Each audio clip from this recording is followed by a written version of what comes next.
भगिनी नमः भगिनी भवतया कथमस्ति अहं कुशलम् अस्मि भवत्या कथमस्ति अहम् अपि कुशलमस्मि भगिनी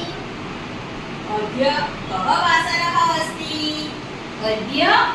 गुरुवासरः अस्ति अद्य पाठशाला किं पठिष्यसि अहं पाठशाला संस्कृतं पाठं पठिष्यामि उत्तमम् अहमपि संस्कृतपाठं पठिष्यामि भवतया शुभं दिनं करोतु धन्यवाद भवत्या अपि दिनं शुभम् अस्तु